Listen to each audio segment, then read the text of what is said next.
ہمارے بزرگان دین کیسے عبرت حاصل کرتے تھے کہ آخرت کی یاد ان کے دلوں میں ایسے ہوتی تھی کہ واقعہ دنیا کا کوئی ہوتا تھا، فکر آخرت کی ستاتی تھی. ہمارے پیر و مرشد امیر اہل سنت کو اللہ نے بڑا فکر آخرت والا دل دیا ہے. ایئرپورٹ پہ ہم جاتے ہیں، سب جاتے ہیں، کئی لوگ گئے ہوں گے ہم میں سے ایئرپورٹ پر، ہیں جیب میں کچھ بھی سامان ہو بیل بج جاتی ہے، واپس آؤ پھر نکالو، ہیں پھر جاؤ، پھر بھول گئے پھر بیل بج جائے گی. جس کا سامان تھوڑا وہ فوراً نکل جاتا ہے، جس کا سامان زیادہ اس کو سائڈ پہ روک لیتے ہیں. ایسا ہی ہے نا، ہیں یہ نارمل سی بات ہے. مگر دیکھیے قبلہ شیخ ترکت امیر علیہ السلام فرماتے ہیں مجھے ایئرپورٹ پر آخرت کی یاد آتی ہے. قیامت کے دن جس کے پاس تھوڑے سے معاملات ہوں گے وہ پل صراط سے آسانی سے گزر جائے گا.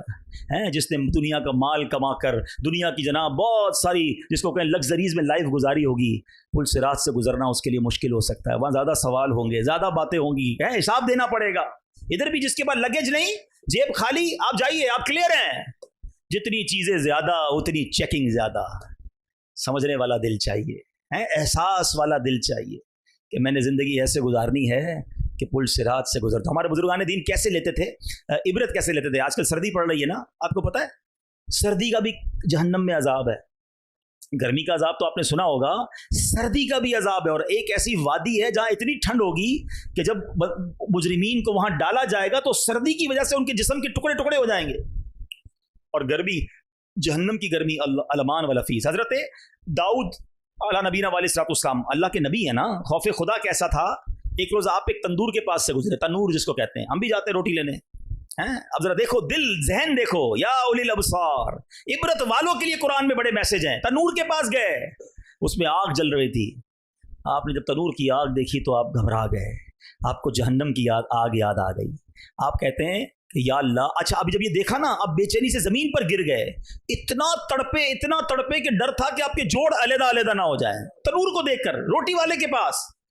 اور پھر گرمی کے دنوں میں جب دھوپ میں آتے تو کہا کرتے، اے اللہ پاک ہم تیرے بنائے ہوئے سورج کی گرمی برداشت نہیں کر سکتے تو جہنم کی گرمی کیسے برداشت کر سکیں. کاش یہ ہمارے ذہنوں سے غفلت کا پردہ دور ہو جائے. ہم تو ایسا لگتا ہے جس سے بھی بات کرو نا، یار 2 سال بعد یہ کرنا ہے، 5 سال بعد یہ کرنا ہے، پھر یہ پلاننگ شیڈول ہے. مگر شیڈول ایسا ہے کہ اس میں مرنا ہی نہیں ہے. لگتا ہے کوئی سوچتا ہی نہیں ہے کہ یار اس پورے شیڈول میں بیچ میں مر گیا تو اور مر سکتا ہوں تو ادھر کی کیا تیاری کی ہے. nobody talk about it. بات ہی نہیں کرتے. ارے ہونا یہ چاہیے. عقل یہ کہتی ہے کہ پہلے قبر ٹھیک کر لوں، کیونکہ قبر میں تو کل بھی جا سکتا ہوں نا، پھر دنیا کے بارے میں سوچوں. مثال کے طور پر کوئی بندہ گھر بنا رہا ہے، یار آرکیٹیکٹ کو بلایا، کتنے ٹائم میں بنے گا؟ 1 سال میں. اتنے پیسے لگیں گے. 1 سال بعد اتنے لاکھ کروڑ روپے لگا کے تم گھر میں جاؤ گے. قبر میں کل جا سکتے ہو، پہلے وہ تو ٹھیک کر لو. وہ ٹھیک ہو پھر بے شک گھر بھی بنتا رہے گا. وہ خراب رہی تو کدھر جاؤ گے؟ اور ایسے واقعات ہیں کہ بندہ گھر میں جانے سے پہلے قبر میں چلا جاتا ہے. میں ایک واقعہ نہیں بھولتا. ایک بار ہم ہانگ کانگ میں تھے اور وہاں دعوت اسلامی کے مدنی قافلے کے ساتھ گئے. تو وہاں کیا ہوا کہ ہمیں بتایا وہاں کے اسلامی بھائیوں نے ایک واقعہ کہ ایک بندہ تھا جس نے تقریباً 30-32 سال ہانگ کانگ میں جاب کی. پاکستانی بہت سارے دنیا میں 10-10 سال 20-20 سال 30-30 سال سے باہر ہے، پوری زندگیاں باہر دے دی. یہاں پیسے بھیجتا رہا. گھر والوں نے ادھر بڑی سی کوٹھی خرید لی. پیسے بہت آ گئے. 30-32 سال میں بندہ کما لیتا ہے باہر جا کے پیسے اور سمجھتا ہے بس وہی کرنا ہے، ادھر کمانا ہے، پھر بعد میں عیش کرنے. تو ادھر گھر والوں نے اس کے پیسوں سے، اچھا وہ ادھر ہانگ کانگ میں چوکیداری کرتا تھا. چوکیدار کی بھی تنخواہ اچھی ہوتی ہے. بیچتا رہا. یہاں گھر بن گیا اچھا خاصا. اچھا اب بھی نہ آیا تو خود ادھر چوکیداری کرتا تھا. ادھر گھر کے باہر ایک چوکیدار رکھ دیا کہ بھائی گھر کی خیال رکھو، تھوڑے ٹائم اور پیسے کما لوں پھر ایک ہی ساتھ آؤں گا. 32 سال. اب گھر والوں نے کہا بہت ہو گیا، اب تو آ جاؤ. کہا بس ٹھیک ہے، اب اتنے پیسے ہو گئے کہ بقیہ زندگی مزے کی گزرے گی. سارا سامان پیک کیا، اپنے دوستوں کی دعوت کی، فیئر ویل پارٹی. آج آخری دن، سب مل کے کھائیں گے پیئیں گے موج کریں گے. کل سے میں جا رہا ہوں آل دا وے پاکستان، اب نہیں آؤں گا واپس، خدا حافظ. پارٹی کے دوران اس بندے کو ہارٹ اٹیک ہوا.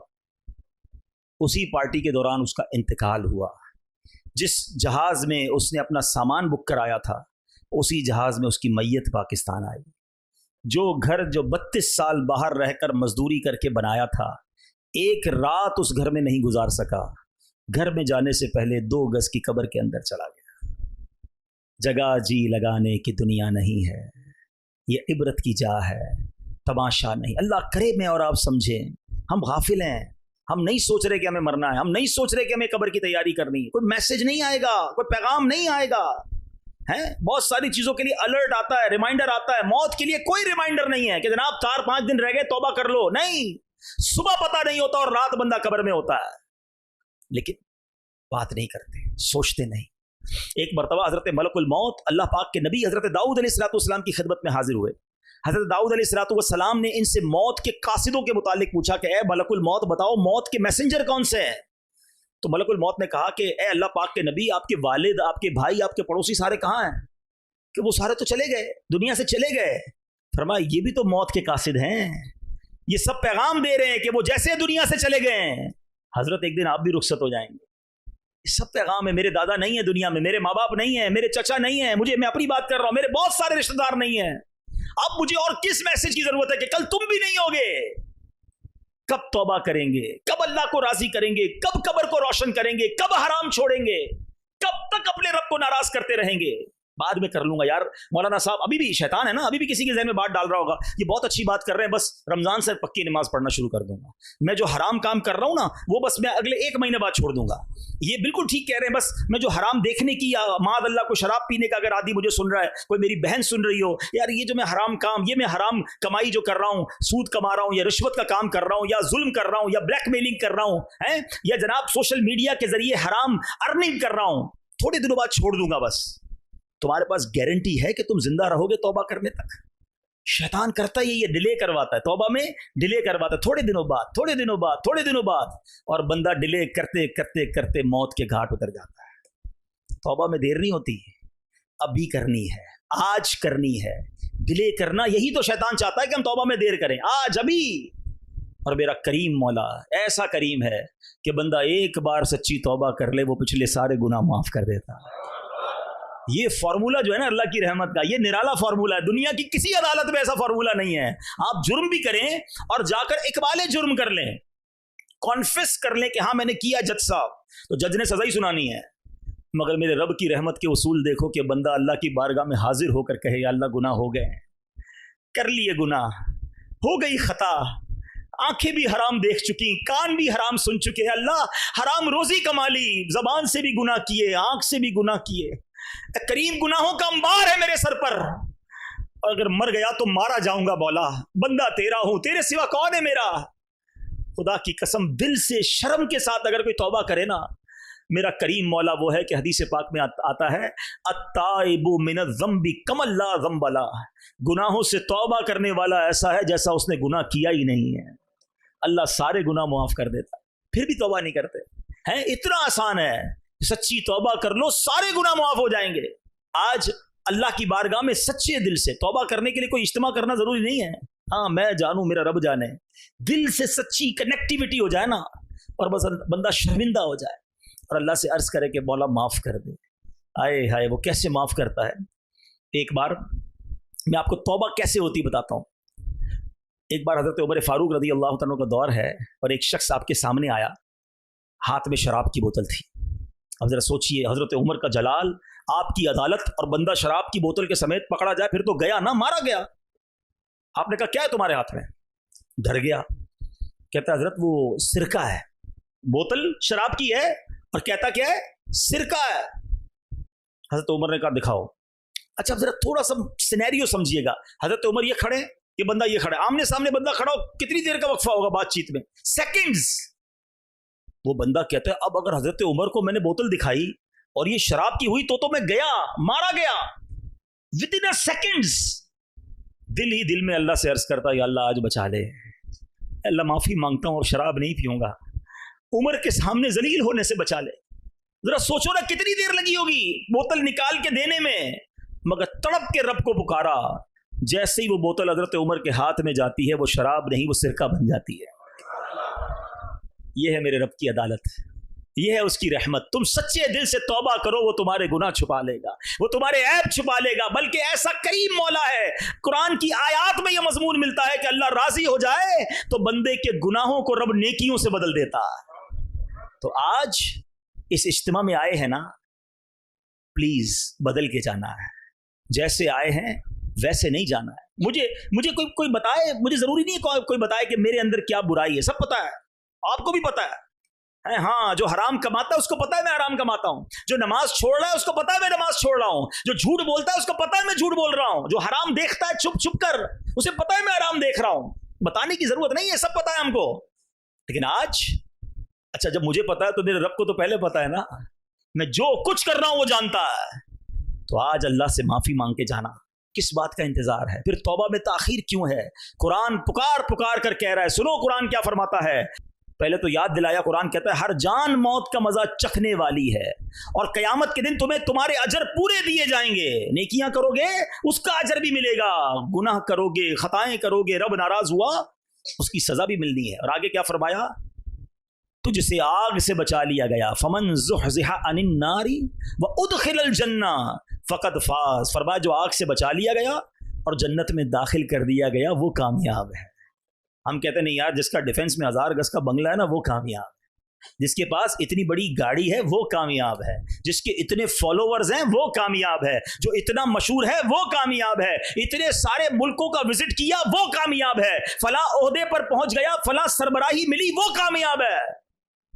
میں اور آپ کون ہوتے کامیابی طے کرنے والے؟ قرآن کہتا ہے جسے آگ سے بچایا گیا اور جنت میں داخل کر دیا گیا وہ کامیاب ہے.